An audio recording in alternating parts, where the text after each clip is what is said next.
Okay, I think we can get started.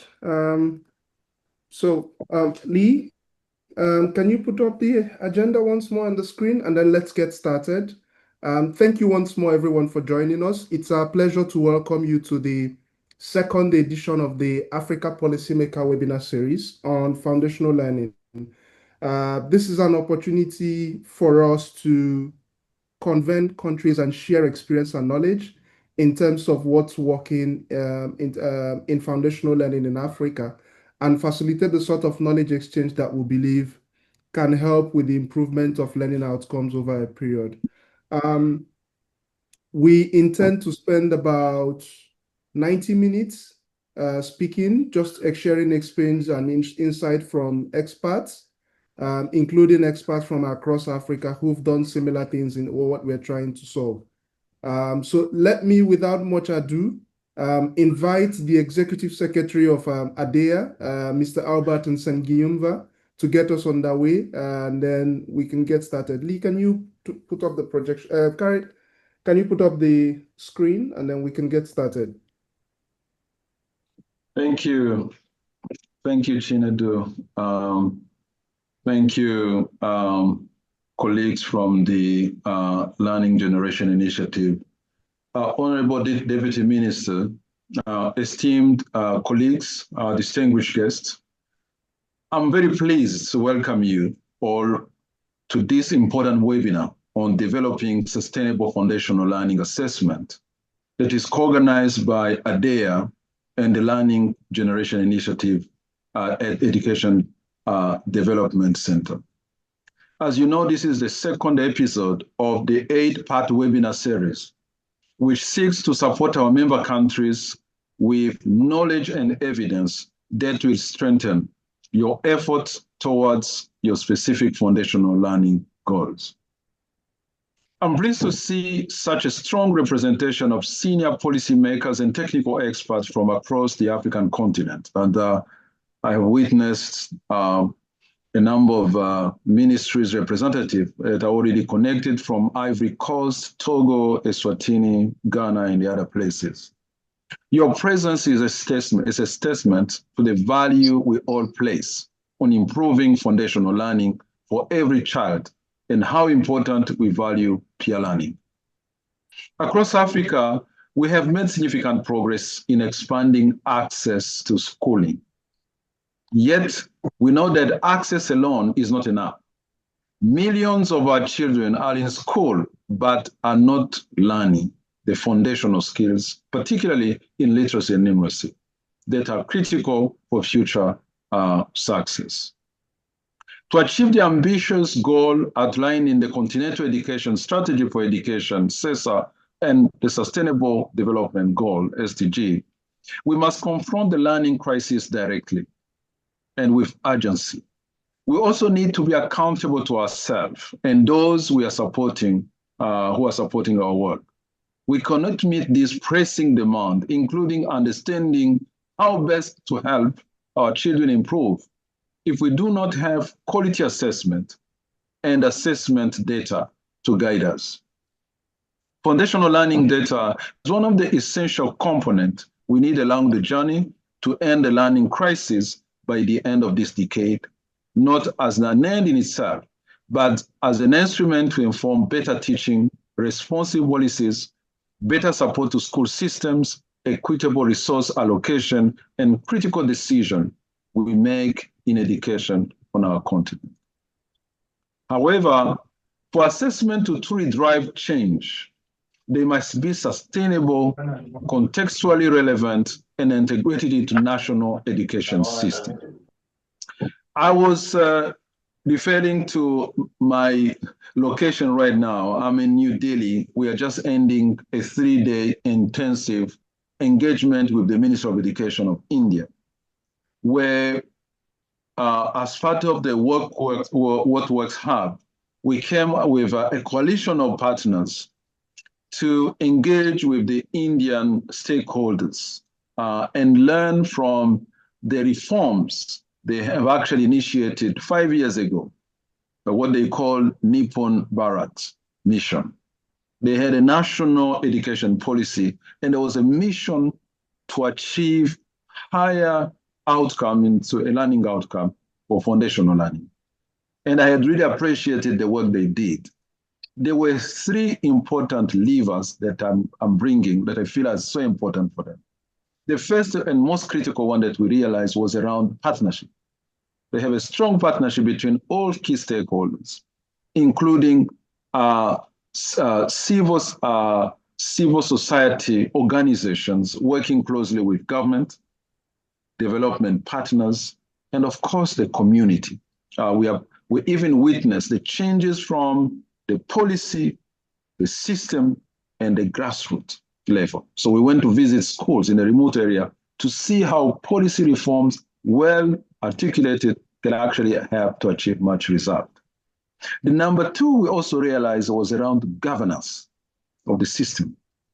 This is where issues of making sure that there's a clear linkage between the different levels of education play a critical role. And last but not least, the issue of research and evidence generation, because in the end, the assessment will help, and the data that we are talking about will help to go back and find ways of addressing the issues that they find in the system and correct them appropriately.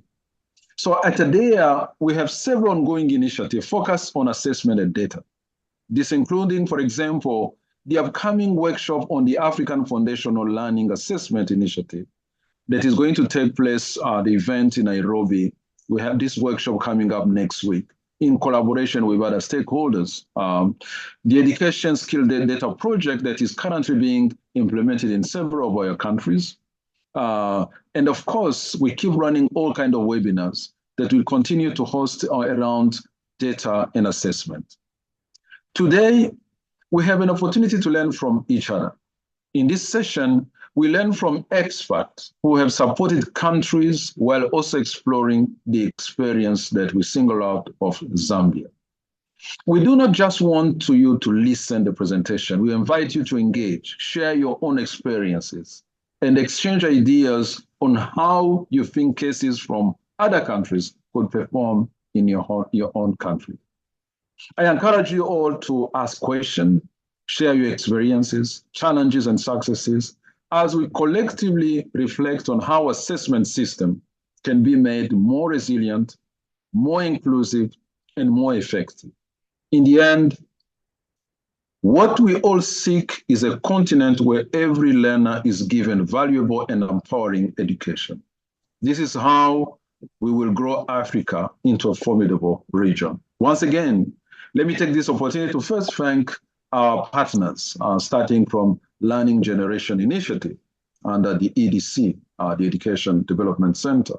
Colleagues here from ADEA, including Chinedu and the other colleagues that have been really working closely to make this actually happen. Our collective commitment to attend this session, for example, there are a lot of work that has been done, so I didn't really appreciate that. Let me also express my gratitude to the Deputy Minister of Ghana, the Minister of Education, who took his time in his busy schedule to come and officiate the opening of this session. I look forward to the insight that will emerge from today's discussion and the follow-up mission. Thank you so much. Thank you so much for those very interesting perspectives, Albert. I believe that you are taking part in what we're exactly doing here in terms of information and knowledge exchange. Your experiences from what has happened in India are quite very prescient, and I'm looking forward to how we can bring in some of those ideas and thoughts and strengthen the work that our colleagues are doing across the ministries of education in Africa. Thank you for your kind words as well. Thank you so much. We can consistently count on your support with regards to the implementation of this initiative. Thank you. Wish you well. I'm going to rush to the airport now, so that I continue once I reach there to see if I can continue following. So all the best. Thank you very much, and have yourself a wonderful travel back to your destination. Thank you. Thank you. Yeah. Let me immediately ask our special guest, to join us for his words or speeches.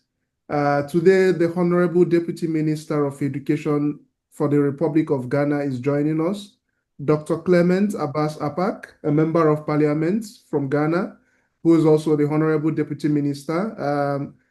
Dr. Clement, please, you have the floor for your opening address, and then we can transition immediately into the core conversation for the day. Thank you so much. And just as I was preparing, I got a call from the Honorable Minister directing me to go and represent him at the presidency. So I'll make it very quick and snappy.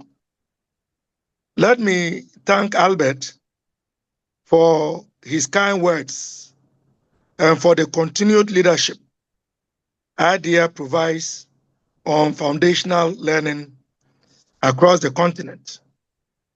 Distinguished policymakers, colleagues and partners in education, I consider it a privilege to join you today and to deliver this message on a topic that lies in the heart of educational transformation, foundational learning, and the role of assessments in strengthening our systems. In Ghana, as in many other sister African countries, we recognize that the early years of education form the bedrock of lifelong learning and human development. If a child cannot read, write, or understand basic numeracy by the end of primary school, their chances of succeeding in school and in life diminish greatly. That is why we have placed foundational learning at the center of our national education reform agenda. And assessment plays a crucial role in this effort, not just as a punitive measure, but as a mirror that reflects where we are and a compass that guides where we must go. But we must ask ourselves, what kind of assessments do we need? We need assessments of learning to understand what students have achieved. We also need assessments for learning to inform teaching practices and classroom organization in real time. We must increasingly embrace assessments as learning, where students themselves become active participants in their learning journey. For all of this to happen, our assessment system must be sustainable and not dependent on temporary funding or external actors. It must be aligned with national policies and curricula and supportive of policy reform. It must be actionable by producing data that teachers, school learners, and policymakers can use. And finally, it must be accountable to enable us give account of our stewardship and validate the trust reposed in us. So let us also emphasize that quality must remain at the core of our assessment efforts. The data we collect should help us reach the most marginalized: girls, children in rural areas, learners with disabilities, and must ensure that no child is left behind. These values remain the heart of the mandate given to us by the people of Ghana, which the Honorable Minister and I are strongly pushing to achieve. I am indeed happy that stakeholders are seeing our effort and are keen to work with us to achieve a continent attuned to supporting the growth and development of the African child. It is why we are looking forward to hosting the continent later this year in October at the ADEA Triennial Education and Training Summit. At that event, we will have the privilege to validate the trust in our system by showcasing the value we are adding to education and learning in Ghana and Africa.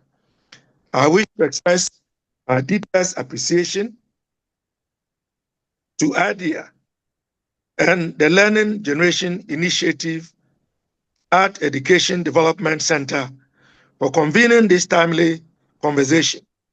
Let us use this opportunity not only to learn from each other, but to reaffirm our shared commitment to building education systems that are resilient, inclusive, and focused on real learning.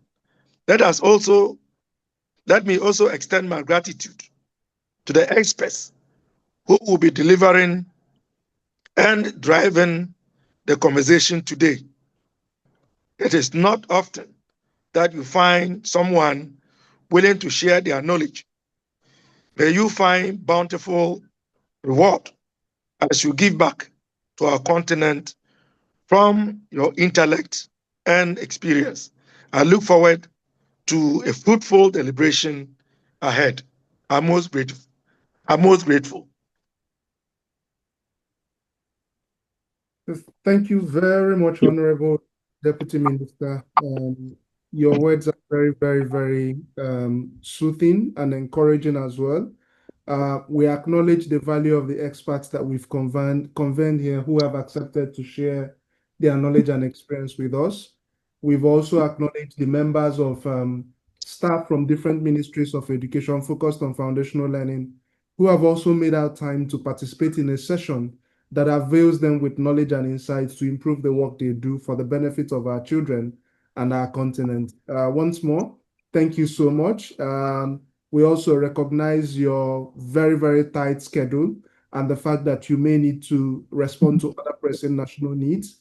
But on behalf of the entire organizing committee, I'd like to express our intense gratitude for making our time to spend your time with us and then share some of these encouraging words. Thank you so much. And I look forward to the outcome of the meeting. It's a pleasure, sir. Thank you very much. Before we move ahead, we will be initiating a very small poll just to leverage the presence of participants in terms of determining the topic for the next session, which we are planning to hold sometime in 2026, early 2026, in February, I think. So if you see on your screen now, a poll has now come in. Can you just by the click of a button decide which topic you would like to see us discuss for the third episode of the Africa Policymaker webinar series? While you are making that selection, I want to bring in the very first expert we have on the day, someone who's quite very, very grounded in the question of learning assessment in Africa. He currently heads an organization based in Kenya called the Africa Population and Health Research Center. I would like to bring onto this floor Dr. Moses Ngware to share some of his insights and experience in terms of understanding the issue of sustainable assessment of foundational learning in Africa. He's going to try to respond to the question essentially, what is sustainable assessment? How do we achieve it on the continent? And how do we ensure that we can internalize and domesticate the different strands or characteristics of sustainable assessment in Africa? I'd like to bring on Dr. Moses to take over and then give us his presentation. Thank you very much, Shinedu, for the invitation. Good morning, good afternoon, participants, and thank you, organizers of the Second African Policymakers Forum on Foundational Learning, for inviting me to share my reflections. It's really a pleasure.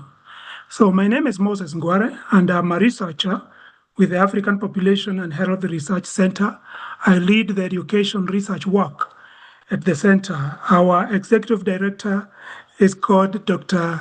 Catherine Choptungi. you're going to have an opportunity to meet her one of these days. So today, we will reflect on the sustainable assessments for foundational learning. And before I'll dive into it, allow me to appreciate the comments and the remarks made by the Executive Director, ADEA, that's Albert. I think he nailed it. He was on spot on collaboration, on the role of assessment in decision making, and also the lessons that we can learn from other areas and other people that are working on this space, especially like where he is in India and the kind of good things that are coming up. But I also picked a number of things from Dr. Clement Abas, articulated very well the need for various forms of assessment, which I found very, very insightful, and also why we need assessment data to make decisions on investments. There are many other good things that were mentioned by those two previous speakers. So allow me now to first of all probably remind ourselves about what is assessment. And the previous speakers did speak a little bit about that. If you could move to the next slide, please. Now, assessment, and even the next one, if I put it in a very simple way, okay, I would say that it's an accountability process of feedback and feed forward between learners or between the learner and others. And those others could be teachers, could be parents, among others. But when you look at it deeply, we can also see we have different and various forms of assessment. For example, we do have summative, which we also call assessment of learning. And this is like what we do at the end of the year, at the end of a cycle, etc. It is summative. It tells us in totality. But we also have the formative assessment, which we also call assessment of learning. For example, like what the teacher does at the end of the lesson, like what one will do at the end of teaching a topic, okay? And finally, we also have assessment as learning. And Dr. Abbas put it very well, like students and learners, interacting and evaluating themselves, getting into a reflective kind of a process so that they also know what they can understand and what they cannot. And those three are very, very critical. There could be other ways of looking at assessment, and those three are very, very critical. But again, when you look at assessment, you see two other very critical things that are important. One is the whole issue of feedback. And two, the process. Now, other feedback is feedback on what? We need to understand what works. And we need to get feedback, and assessment helps us understand what works, especially on learning outcome, especially on foundational learning and numeracy, among other things. And we are also able to tell the kind of adjustments that we can do. For example, here we are talking about learning and competency levels. We get feedback from assessment on how we are meeting standards, and we look at the learning outcomes. We look at how learners are achieving competencies. Again, we also get feedback or adjustments on the areas of investment on resources. For example, we're talking about teachers. A teacher is a resource, teaching and learning materials. Which ones do we need? Which one do we need for which level?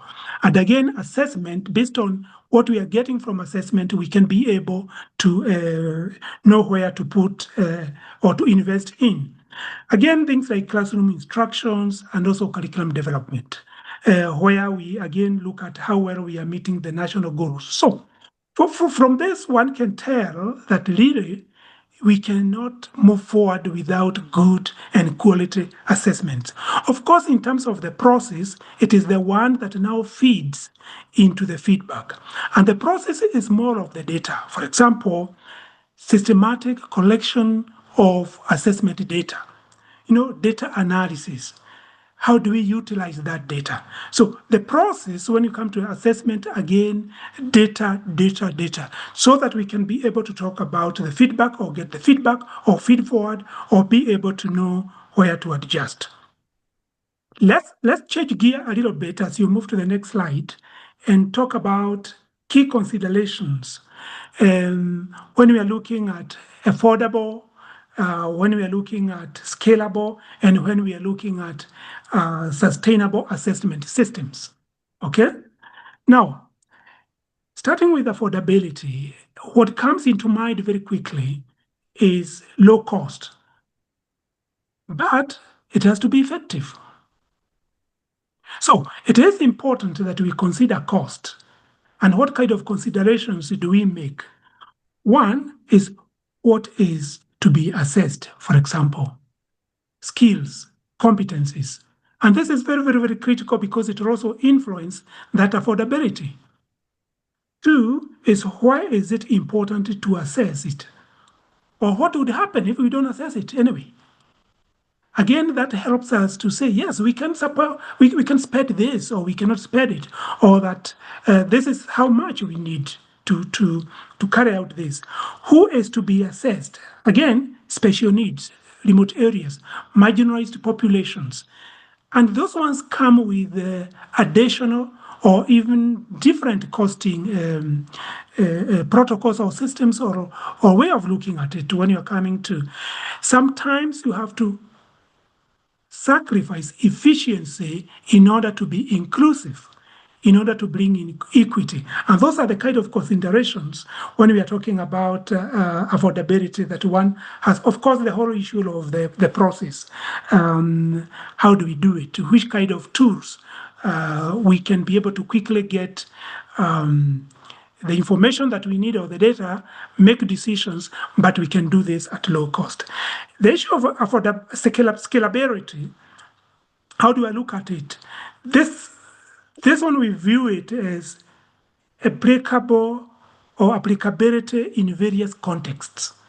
How is this assessment regime applicable in various contexts or even levels? Could be national, could be at school level, could be at various backgrounds. So scalability is not only in terms of size and scope, but it brings in other things. 3 key points to remember here. One is how it can be embedded or is embedded within the system. That is the issue of policy and practice. 2 is who does it work for? And this is the issue of equity and inclusion that we have to consider when we are doing assessment or creating assessment systems. And then finally is the capacity to administer quality assessments at various levels. I think these 3, when you talk about scalability, they become very, very critical if you ask me.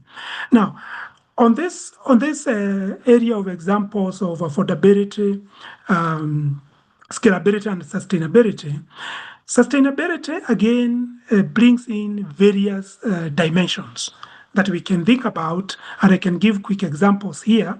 For example, the issue of local expertise. For you to continue doing it, you need the local expertise to do certain things, including even to administer, even to set the questions. Okay, and that if you are relying on technical assistance, then of course, when it's not available, then you cannot move forward. The second one is the value for money, financing, that we want a system that gives us the kind of data that is meaningful, that is quality, that we can use. So we get value for money. That's something that you have to consider and is important for sustainability. Ownership and coordination. Learning assessment institutions at the national level are critical. And this one, when you have an institution that conducts, that owns this, then we say, yes, there is ownership, and then you start seeing sustainability. Of course, the whole issue of inclusion and data and the policy are also important considerations that we need to make when we are talking about sustainability. Let's, in the interest of time, let's shift gear and look at examples of low-cost tools, capacity building, and also peer learning networks. Again, when you talk about low-cost tools, these are tools that can give you quality data. They can help you to assess what is that I wanted to assess, that I want to find out. how do I want to use that? They can generate that data that is usable, that is of quality, that we can help us make decisions. And we have a couple of them out there. I will not talk about all of them. Let me single out 3 of them, not in any order of priority. One is the whole issue of scenario-based assessment.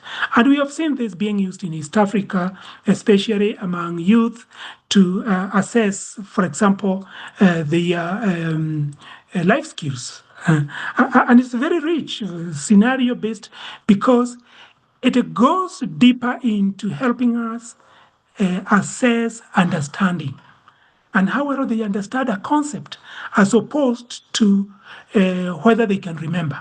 That's the beauty of the scenario-based learning, where a situation is created and then the learner applies his knowledge and skills to show how well and demonstrate how that situation fits into his knowledge and skills that he understands. Portfolio assessments are very good. They are like a qualitative approach, and they are structured correction of learners' work, like what the learner has been doing over time. And if you look at it, you can be able to understand what this learner understands also. Okay, and these are all things that can be done, and they are low cost because they can be done at any level. Peer assessment, like providing feedback to each other, including role modeling. So these are some of the kind of low-cost tools that we find out there, and the literature does show that really they can be applied in various contexts. Capacity strengthening and assessment. What examples do we have in there? I think I'll draw the example from some work that has been done by a coalition of institutions in West and Central Africa, and again, also Southern Africa, some countries in East Africa. And you find 2 areas here in terms of the capacity strengthening. One is the individual, which is both technical and functional. In the technical, here you look at the knowledge to actually come up with a good assessment tool. I would summarize it that way. And for the functional, it's really the applicability of the knowledge, of that knowledge of assessment in now doing the assessment. And we need capacity, and it's important that capacity be built in that area. At the institutional level, it's more of systems and processes, frameworks, so that you also inbuild sustainability, so that people also have faith with the assessments, so that it is sensitive.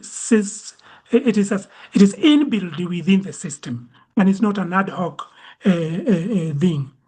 Allow me to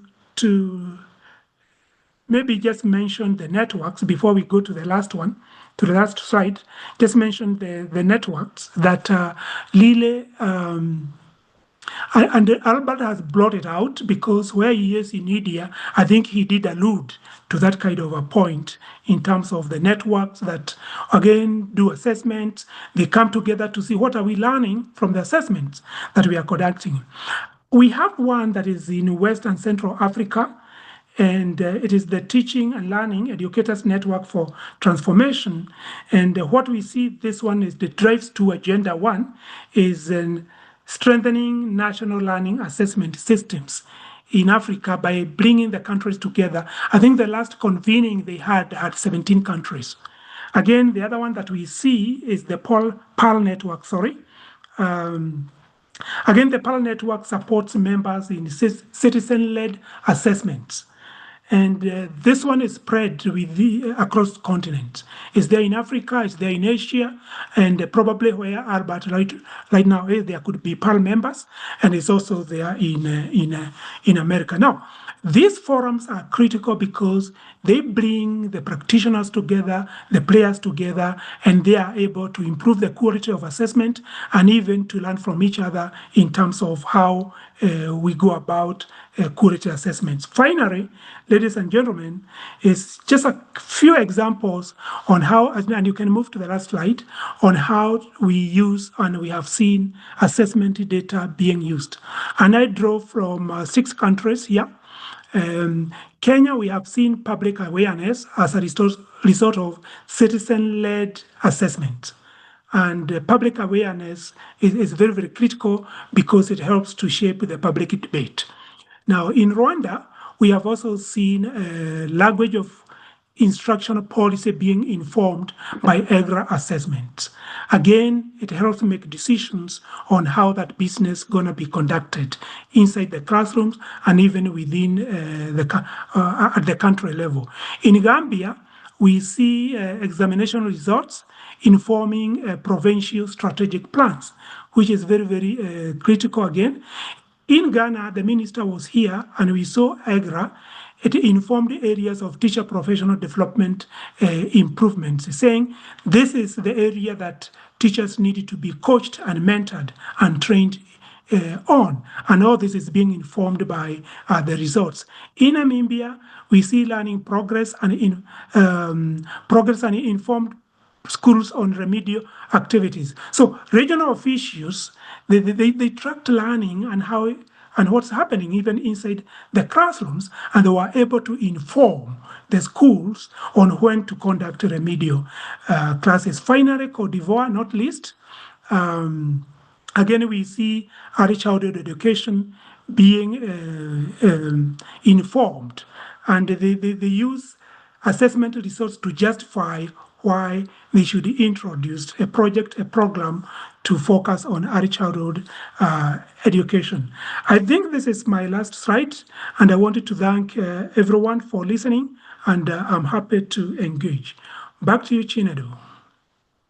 Thank you, Dr. Moses. Very insightful. I think for me, it's the fact that we can refer to a number of countries in terms of some of the immediate results that we are seeing from sustainable assessments. I'm also very, very excited to see a very clear but simple definition of what sustainable assessment looks like, including the prioritization of affordability. I'm also hoping that we can see increasingly the number of tools that are locally contextualized and able to pick out information that can be shared at a global stage in terms of learning assessments.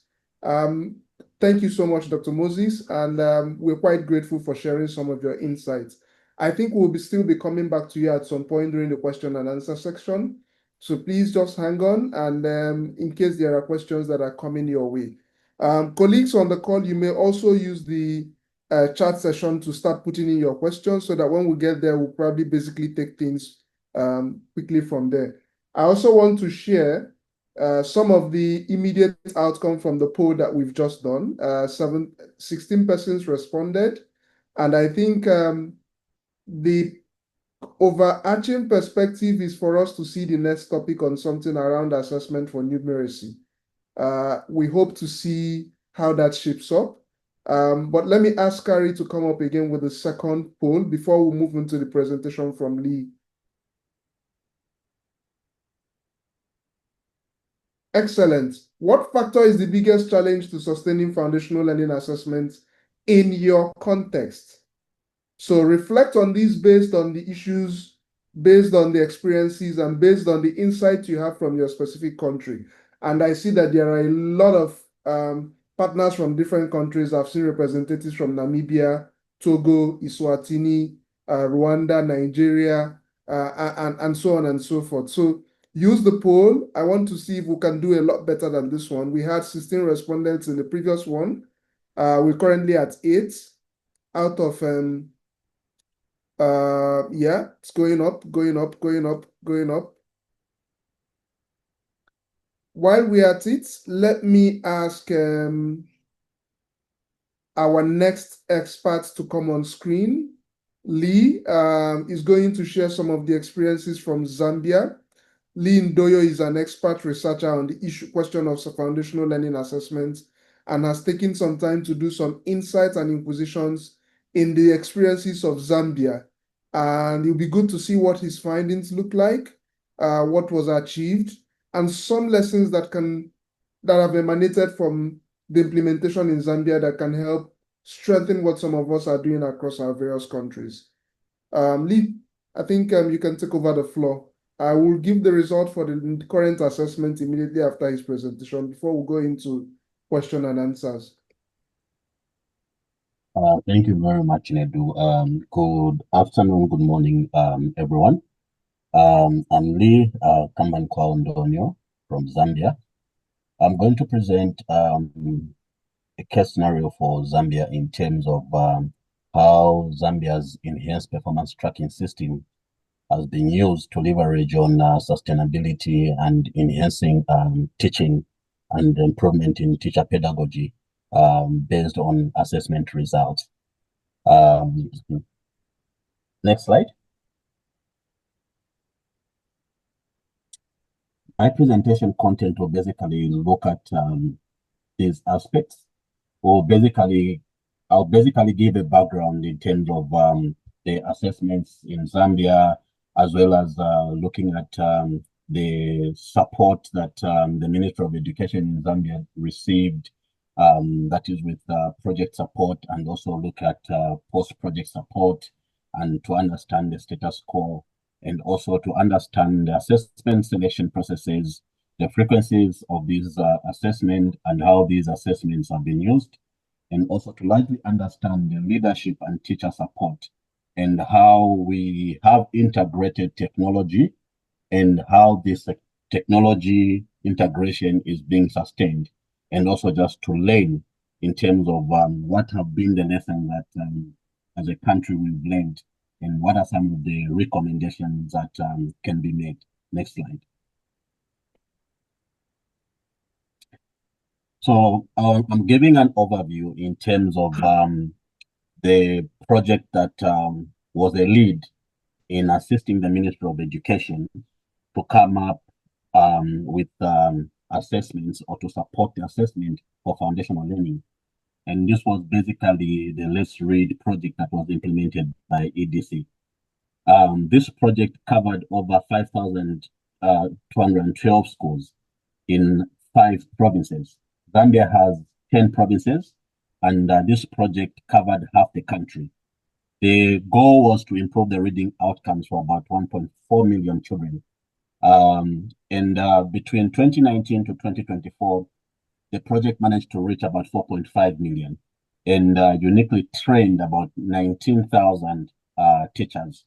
And this project ended in 2025. Next slide.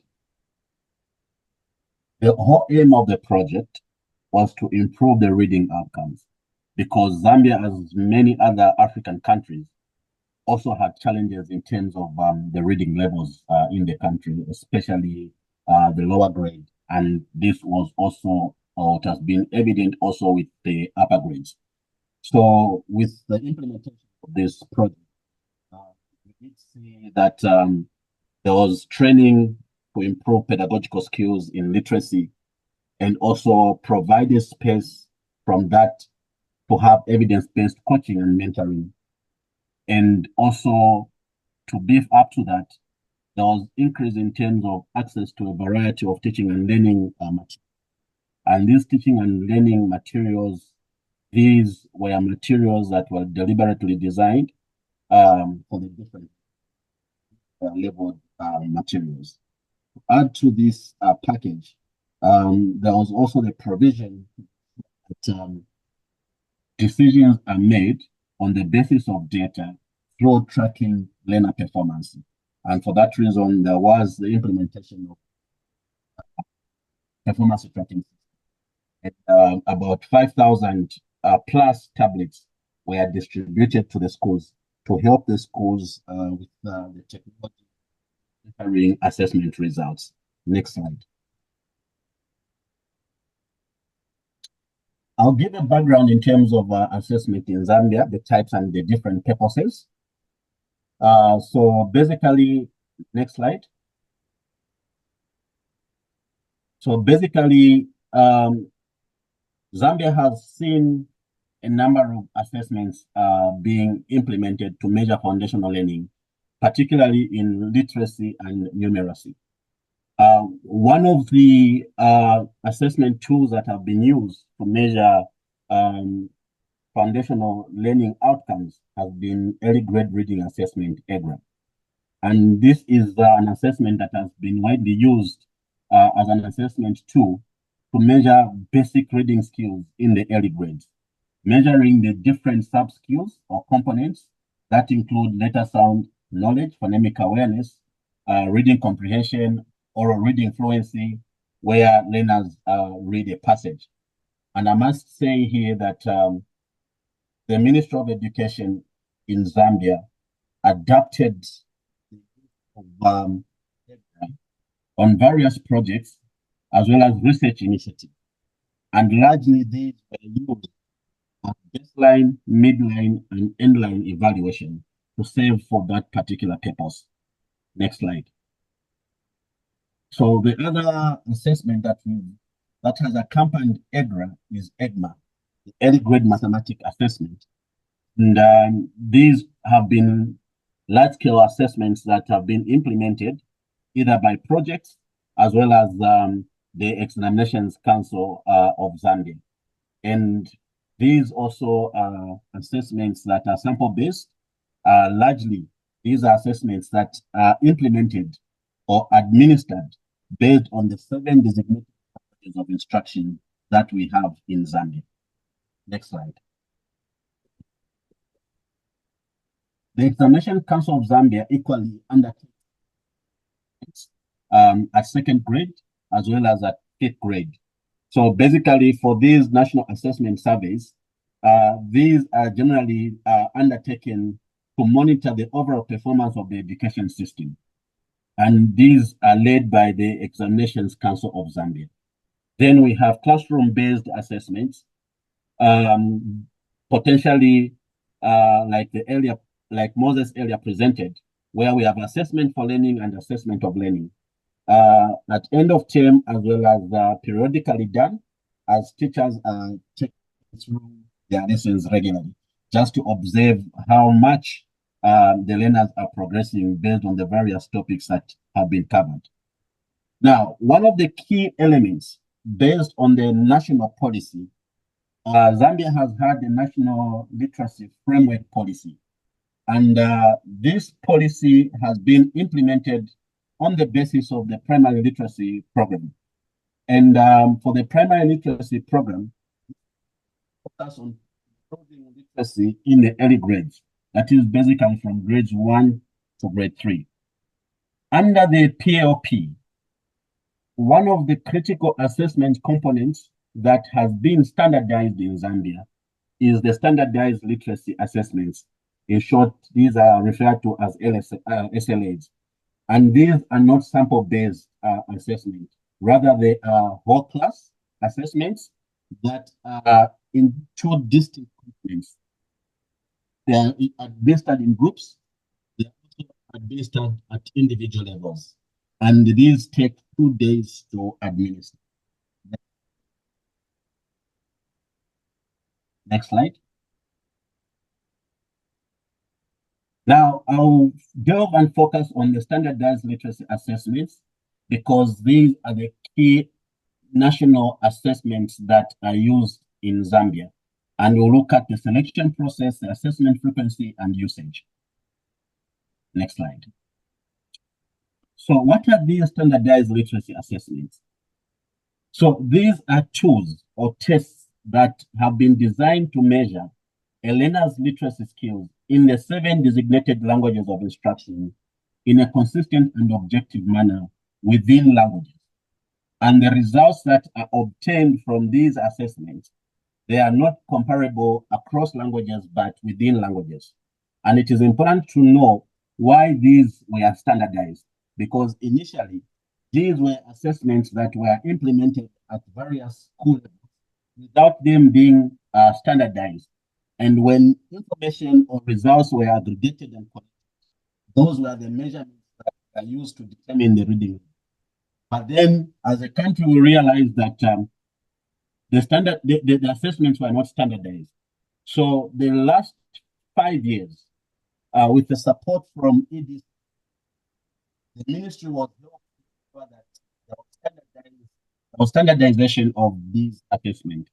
And this allowed for consistent scoring to allow for fair and reliable comparison among individuals and groups. Next slide. In terms of development, these standardized literacy assessments are implemented in each academic term. Zambia has 3 terms, term 1, term 2, and term 3. In each term, there are 2 assessment points. We have week 5 and week 10 assessments. So these are assessments that are administered periodically. In terms of development, there is a technical working group that comprises of senior officers from the Ministry of Education headquarters, officers from the provincial offices, as well as school level. This composition usually meets at provincial level to develop the test items.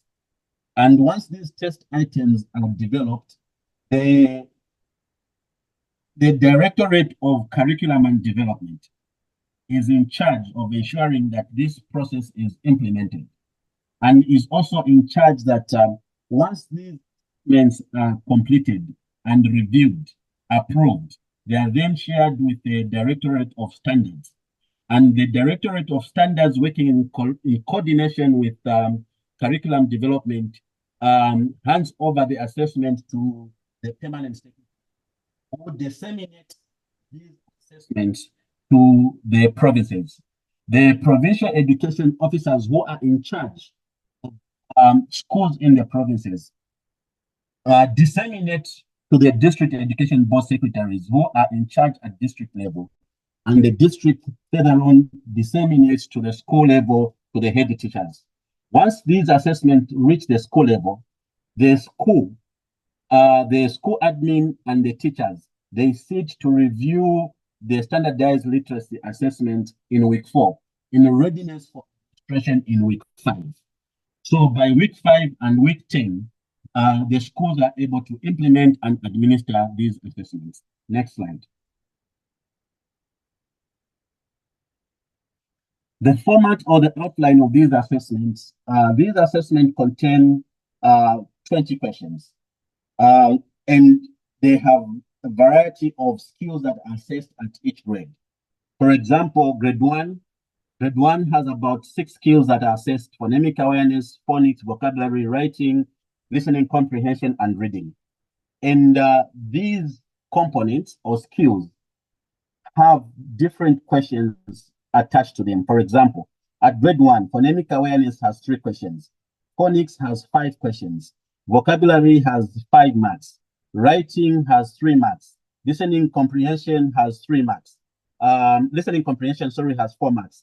And reading fluency has 2 marks. So this is generally the composition at grade 1 and grade 2 and grade 3. This is how the outline is for the assessments. They are marked out of 20, and these are administered at classroom level for all the learners. Next slide. The scoring structure for these SLAs follows this standard and pattern. So at school level, the teacher is given a paper form where they fill in on the mark sheet for each learner based on the correct responses that they have attained on the test questions. They tick or cross out for each response that a learner has obtained. Then, in an event that a learner is absent during assessment, remember these are formative assessment and not summative assessments. So in an event that a learner is absent during assessment, a learner is just marked X. But if a learner is able to be in school within the period of assessment, that learner is given an opportunity to be assessed. So we have day 1, where an assessment is conducted, and day 2, another assessment is conducted. The total scores is, and it is on the basis of the performance level descriptors. The performance level descriptors have the minimum, below minimum, category, desirable, and outstanding. And that is the category in terms of scoring. And that's what we use in Zambia to determine the progression of learners on how they are breaking through in terms of reading skills. Next slide. To support the SLAs, there was an integration of technology. Now, it is important to understand how teachers use this technology and also to see what are some of the challenges. What are some of the challenges that we have? So quickly, we get to the next slide. I wrap up. So as I indicated, the Enhanced Performance Tracking System is a web application for reporting SLAs, where we have learner performance results using an internet-enabled device. We have the mobile phones, we have the tablets and the desktop. When a teacher administers assessments at school level, they enter on either the phone, the tablet, and the desktop or laptop, and this information is processed using the web application, and this information is displayed through this link. Once this information is accessed on the dashboard, it is able to this information is used to inform training and CPD activities, guide classroom instruction, plan for additional support services and materials, and hold regular data reviews for informed decision making. So has any progress been made? Next slide. We see that this system underwent a diagnostic transformation. In 2019, there was the conceptualization of this idea. In 2020, there was the actualization of this technology, where 5,000 tablets were procured. Then in 2021, there was a rollout. 2022, there was a maturity stage for the system after it was fully tested and implemented, and we had lessons learned and they were documented. In 2023, we had the transition and upgrade of this system from the PTS to the Enhanced Performance Tracking System. As of 2024, there's the sustainability aspect where the ePTS was adapted for in-house use and management by the Ministry of Education. Next slide. So this is the transformation that we see from 2020 to 2024 in terms of the format and the features that we are seeing based on the needs that schools reported that they needed for them to be seen on the technology. Next slide. Next slide. So this diagnostic system or the technology has been used to hold data review meetings at various levels. The schools are able to see what percentage of schools have uploaded to the ePTS, what percentage of learners scored at each proficiency level descriptor, what percentage of learners score at each proficiency level, which skill areas have the lowest average scores. Next slide. So this is what I'm explaining. When you look at the performance level descriptors, below minimum, minimum, desirable. So once data is inputted, the system is able to generate this information for purposes of analysis. This can be reviewed for the different grades, language, the term, the week, and academic year. And also look at the performance of the learners by sex. Next slide. Here it shows the performance of learners based on which sub-skill or sub-skill area has the lowest score. And this helps to determine in terms of the support that is given to the teachers to improve on their pedagogy. Next slide. So as we can see here, the number of submissions when the system was introduced, there are 9 assessments in an academic, in a term. And in 2021, we could see there were lower submission rates. But as we progress to 2022, the rate of adherence and submission increased. In 2023, we were able to see that the majority of the schools were able to submit all the 9 assessments that are implemented in a term. Next slide. So this is the proficiency of learners, 2021, 2022, and 2023. We can see that the overall strategy was to increase the number of learners from below minimum to desirable and outstanding. So over the years, you can see that there was some increase in terms of how learners were performing, where we have the high numbers in terms of learners in desirable and outstanding category, and reduced in the number of learners in the below and minimum categories. Next slide. So this is a cohort tracking. We can see the number of grade 1s and grade 2 and grade 3, how they consistently performed over the 3-year period.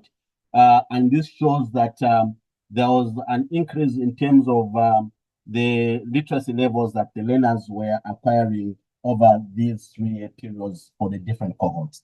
And these were scoring 60% and above or better. Next slide. So this is the same picture that we are seeing. In grade 1, 2021, we had 44% scoring 60% and above. This was a cohort. When it transitioned to grade 2, we are seeing that this same cohort scored 60% better, 54%. Then 54% of those. Then when you get to grade 3, we are seeing 57% scoring 60% or better. Next slide.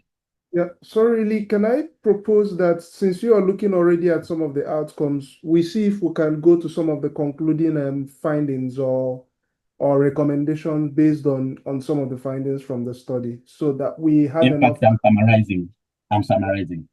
Okay. Yeah. So in terms of sustaining this, the capacity was built for the MOE at various levels. And there was continued engagement for the ICT Directorate to ensure that the MOE hosted the database and the dashboard as well as the assessment developers. And there was co-facilitation in terms of data reviews and setting up the KPIs and to monitor and report on progress. Next slide. So in conclusion, after project support, this is what the situation is. We've seen that the Ministry of Education has continued to support and have continued to fund the platform because this platform requires a payment, and the ministry has continued to do that. And working in coordination with Smart Zambia, they have also continued to ensure that the security certificate is being enhanced, and they are working now to align the current assessment policy in line with the curriculum alignment based on the change in terms of curriculum, which is basically a competency-based curriculum. And we are seeing one of the challenges that is the capacity that requires for the ministry staff to be enhanced. Next slide. My last slide. Basically, the vision is to ensure that we are scaling up, building the capacity at all levels, from the technology side as well as from the developer's perspective, and ensuring that the curriculum integration and competency measurements are also integrated even for the lower and higher levels, and also to seek partnership for expansion. Thank you very much.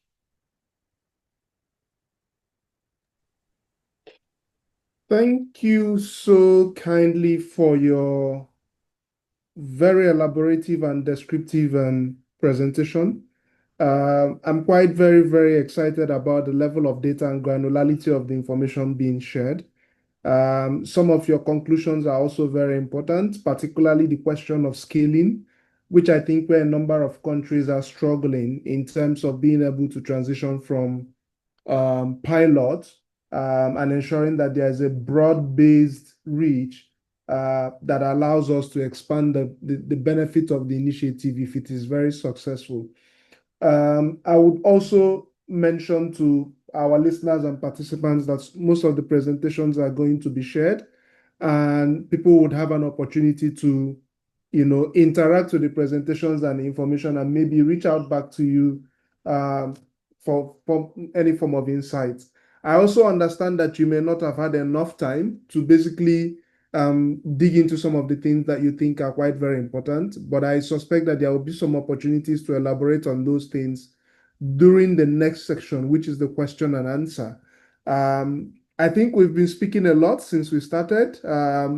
An opening by the ADEA Executive Secretary, followed by guest remarks by the Deputy Minister of Ghana, expert presentation from Dr. Moses Ngware from APHRC, and then Lee's presentation based on experiences from Zambia. I think it is the time for us to take a step back and ask our participants to come forward with their own pain points, your challenges and situations as it relates to the presentations that were made. Fire your questions at the experts. You have them at your disposal now. So if you are interested in asking questions, you have two options. Use the chat section of the call, or raise up your hand, and then I'll bring you in with your question. So the floor is open. I want to see who goes first. Monsieur Kadiot, tu peux prendre la parole. Je suis là, mais vous pouvez passer, je vais revenir après. OK, OK, merci. Is there any other questions? Y a-t-il d'autres questions sur la salle? Feel free, raise your hands, and then I can bring you in with your questions if you have any. Monsieur Kadio, vous êtes prêt à parler? Sinon, je passe la parole à Monsieur Vusi. Vusi Simelane from Eswatini, I think. You can come in, unmute yourself, and then after you will be Dr. Moses Ngware. Thank you, Convener. I'm from Eswatini, as we have mentioned. I have a question to the colleague who has just presented from Zambia. I want to know who has been supporting them in the 3-year program that they've had of the assessment. Currently, we are in one, supported by World Bank, but we have just piloted in some few schools. But I think for sustainability, I think that's where we'll need the support. But I don't know what has been the journey for Zambia. Perhaps I've missed part of the presentation, but I would love to know what has been their experience taking it over, as I see that they are just trying to cascade it to the upper grades. Lee, do you want to provide an answer, or do you want us to document and then you come back in? We are also interested in seeing country experiences. So if you have some interesting insight from your country, please feel free to share with us. But Lee, please see if you can answer. Let me quickly respond to it. In terms of support, this whole system was supported by USAID to ensure that it is actualized. And in the last 2 years of the project, there was a little bit of withdrawn support to just try and see how this could be sustained. So a number of lessons have been learned currently, where we have observed that there's a low submission rate in terms of assessment data from the schools to the system. Initially, the submission rates were high because of the monitoring mechanisms that were in place that were largely as a result of project support. I submit. Thank you very much. Hopefully that addresses the questions that Mr. Vusi has asked. Dr. Ngware, please come in. Thank you, Shinedu. I think I raised my hand just to provoke the participants with just one question. Yeah. And this one, anyone can reflect, because it's a discussion that we're having. And we want to have good experiences, good lessons that we can scale up. Again, it's about assessment, and it's about the role of the teacher in that assessment and in using the data. If you look at most systems, we aggregate data upwards, but we generate them from the school, from the classrooms. And when they go up there, they are very well processed, analyzed, and we get it back in terms of averages, in terms of this is how the location, the district, the region is doing. But as a teacher, I would like to know how my classroom is doing, because that's what I can be able to implement and to use. So the discussion and the reflection and the provocation is, if there is anyone who would like to share experiences on how teachers utilize that data inside the classroom, the assessment data, especially to inform the instruction, to inform the instruction strategies, and to even to change the instruction strategies if need be. That's the provocation for anyone who are that. And I'm raising this because, let's say the teacher has 70 to 100 children in the class, teaching them, large class sizes. So you have to mark all those books, you have to put the records, you have to You have to do many things. In addition, we want you to analyze the data and crunch it and make meaning out of it, then come and use it. So that's that. I'm looking at that teacher now, so that the real data is used inside the classroom to inform instruction. Anyone who wants to share some experiences and lessons, I think that would be very, very helpful. Back to you, Shinadu. Yeah, I think you hit the nail on the head, and it speaks to a number of things that we are pushing for in terms of using data for decision making, not just at the policy making level, but also ensuring that it facilitates the linkage between the policy level engagement and reforms and what happens on ground in the classroom. So it will be good to see what countries do in terms of ensuring that they use this information or data to support what teachers are doing in the classroom. And I'm quite, just like you, interested in seeing practical insights of what has happened. I see a couple of hands up. Our colleague from Tanzania's Ministry of Education, Musa Swila, I can see your hands. And then I can see Clement Antwi from Ghana. And then Monsieur Pierre Cadio as well. So let me see who goes first. Mr. Swila, can you come in? Yes, of course. First of all, thank you for presenter from Zambia. I really exhaust a lot from him. My question go directly to the issue of assessment for formative assessment or assessment for learning. Currently, as Tanzanian, we are facing the problem of overcrowded classrooms. So it makes it difficult for us to ensure teachers are implementing such kind of assessment due to the congestion and overcrowd. I want to learn from Zambia what kind of alternative way you have already achieved concerning about the issue for assessment for learning in comparison with the overcrowded classrooms. Thanks. Thank you very much. I think we will take the question in batches, and then I'll come back to you, Lee, for some feedback. I would also encourage colleagues to please come in with experience sharing and perspectives and insight. It's a conversation. That said, Mr. Clement, can you unmute and then go ahead and share your questions, or if you have any comments or experiences to share with us? Okay. Thank you very much. That's insightful presentation here. And the issue raised by Moses is one of the difficult things that I think that as individuals within the assessment ecosystem within the various countries and the ministries and other agencies responsible for curriculum review and assessment should really look at in that.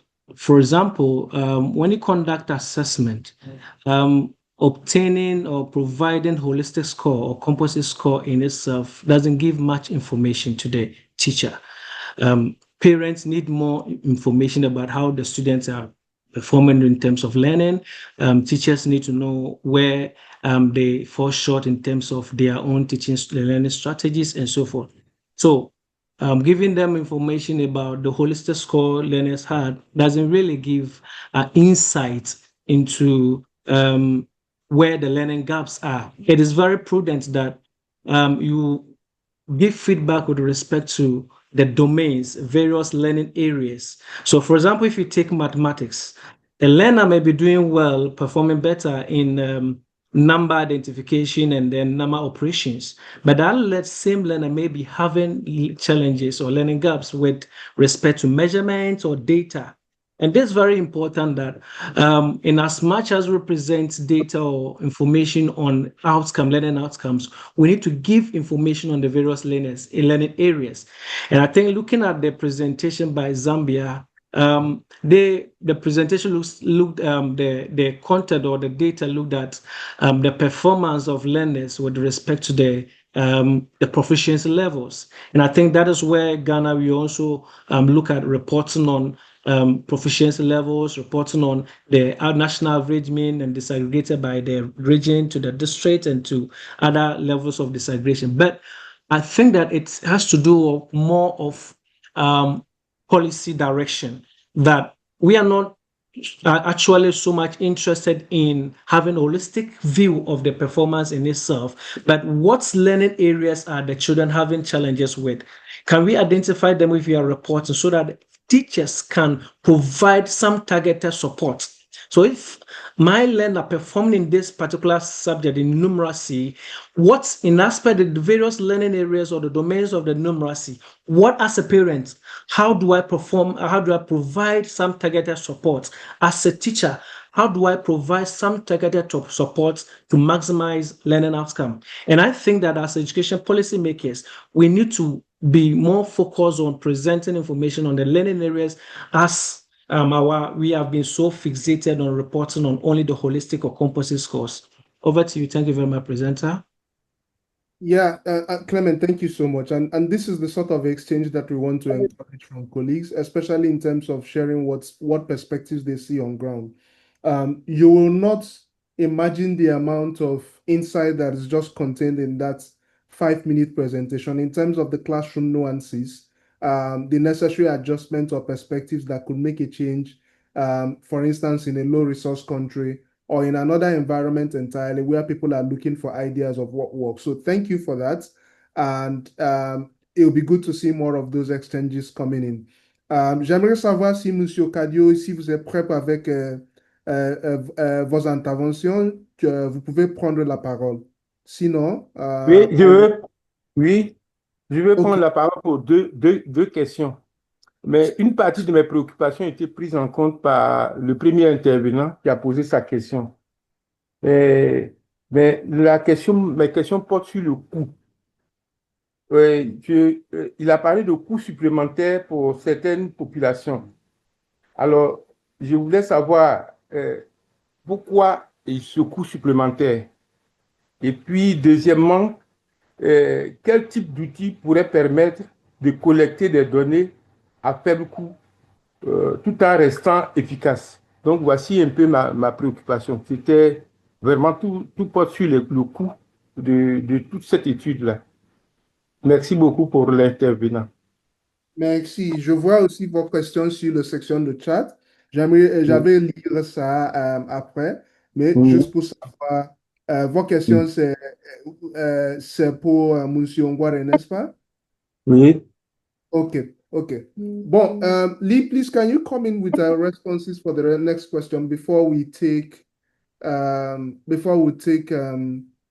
that from Mr. Moses, Dr. Moses, and then we can see if there are additional exchanges in the house.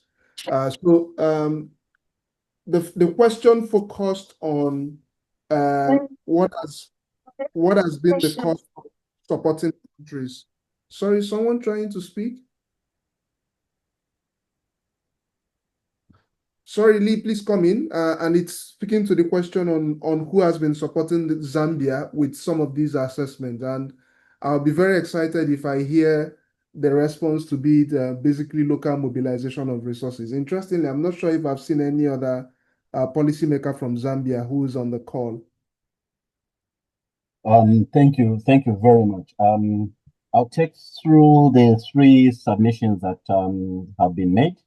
I think the first one that came from our colleague Bosi in terms of the support, I think I did respond to that in terms of the technology. But from the perspective of the development of these assessments, these are done by the Ministry of Education, curriculum led by the Curriculum Development Center, who are in charge of curriculum and also supported by the standards that are involved into standards and the standards and learning. So basically, that is it from that perspective. And also the question that has been raised by Dr. Moses in terms of what it is exactly that we have that leads us to the lowest level in terms of understanding the performance of learners as opposed to the high level analysis and review, and also to see how this information, assessment information, is used even at classroom level. The practice in Zambia is based on the implementation of the standardized literacy assessments The dashboard or the technology that was provided is basically there to help for data review at the various levels to look at the concrete aspect in terms of the aspect that lead to improvements in literacy. But on the other hand, at the school level, at the point which information is generated and gathered, the data collection tools that have been availed for the teachers to record, they are able to collect individual learner data that is also already analyzed. And analyzed at that level, the teacher is able to know also to say this particular learner has challenges in these respective sub-skill areas, and they're able to provide for that targeted support for individual learners. And this data is not only data that is used at higher levels, but we have data review committees at school level, where each grade 1, grade 2, and grade 3, the teachers and the school administration, they sit to review the performance not only of the learners, but also to look at the specific skill areas where the learners have not performed very well. They now provide a platform for coaching and mentoring to improve the teacher pedagogy. In the process of doing that, the Ministry of Education did come up with a policy as well as documents that support how to teach a literacy lesson. For example, the data that was analyzed continuously showed that fluency was the biggest challenge across all grades. So the teacher education and specialized service, they tailor their coaching and mentoring or training program to help teachers can prepare a literacy lesson that focuses on capturing the skills on how you can effectively teach fluency in a literacy lesson. That is part of the process that has been done. And to break down the teaching methods of the 7 steps of a literacy lesson that helps these teachers at the end of the day with their formative assessment. Coming back to a question that was raised from my colleague from Tanzania in terms of assessment for large classroom size, I think Zambia is also facing that as a challenge. Given the pronouncement from the government of the day, the free education policy, we have seen that we have classes that are crowded, classes that hold as huge as 100+ number of learners. But as per the policy of assessment in Zambia, the week 5 and week 10 assessment, that whole week is dedicated for assessment at school level. And what schools have done to manage the assessment process is that they administer the processes in cohorts or in group, just to manage the classroom size, because you find that there is no spaces on the desk for the learners to sit. A desk would carry 4 learners. So even if you want to do an assessment, for that assessment to be valid, to follow the data quality standards for that assessment, it might be compromised by that large size, by that large class size. And as a result, they do the assessment in groups. I think those are the 3 that I asked. And I think one of the things that we also deliberately left out on the technology dashboard is that we can't bring out individual learner information because that is personal identification information. So for personal identification information is handled at school level by the teachers for analysis. Thank you. Thank you so much. I see that Moses have also tried to respond to Mr. Kadio's question in the chat.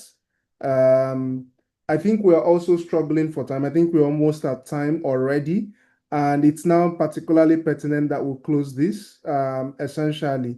But let me give an opportunity to Mr. Dello André. Est-ce que vous avez des questions à poser? Sinon, nous sommes presque à la fin de la section. Allô? Oui, nous vous entendons. Oui, Dello André de la Côte d'Ivoire. Heureux de participer à ce call.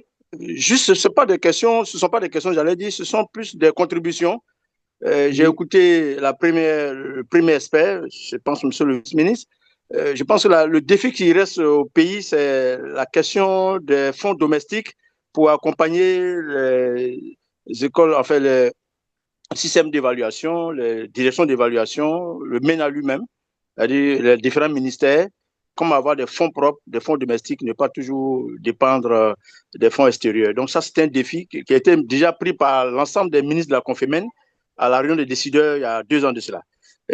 Autre contribution, c'est de voir l'exemple de la Zambie, à côté des EGRA, EGMA, des outils standardisés internationaux, il y a quand même des outils locaux qu'ils ont pu créer et mettre en place pour capter la cognition des élèves. Donc, vraiment, c'est une expérience. Je suis, pour terminer, pour dire qu'en Côte d'Ivoire, nous avons un grand programme qu'on appelle le PENAPAS, à côté des outils également, notre direction, la direction des évaluations, des apprentissages, est en train de concevoir en liaison avec la direction de la pédagogie et l'inspection générale, des outils pour pouvoir accompagner, mesurer, je veux dire, le vaste programme qu'on appelle le PENAPAS chez nous, le programme national d'amélioration des plans d'apprentissage.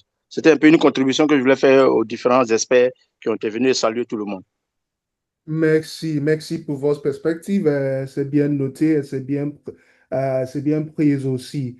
We are right at the end of the session. Unfortunately, we won't be able to take in any more questions. I want to particularly express my gratitude to everyone who has spent the last 90 to 95 minutes discussing the question of data, and to also acknowledge the expert presentations that we had from Dr. Lee Ndoye and Dr. Moses Ngware, as well as the encouraging words to open the session from Mr. Albert Nsengiyumva, the Executive Secretary of ADEA, and Dr. Clement Abas Apaak, the Deputy Minister of Education for Ghana. On behalf of ADEA, the Learning Generation Initiative at the Education Development Center, and the What Works Up for Global Education, I want to particularly acknowledge and thank everyone for spending their time with us. We hope you've learned something. We will take a picture immediately after this call, so please switch on your cameras. But we hope you've learned something very insightful that can be replicated in your work. We will announce the date for the next session perhaps before the end of the year. I think the next session is likely going to be in February 2026. But between now and then, keep an eye out for assignments. A lot of us will convene in Ghana, Accra, for the ADEA Triennale, where we will be digging right deep into the heart of the conversation on learning assessment for foundational learning. Feel free to reach out to me or to any members of the organizing committee if you have any questions or any clarifications to make. Please switch on your cameras and let's take beautiful pictures of this session, maybe for our publicity as well. Good, excellent. Thank you very much, colleagues, and see you at the next edition of episode 3 of the Africa Policymaker series.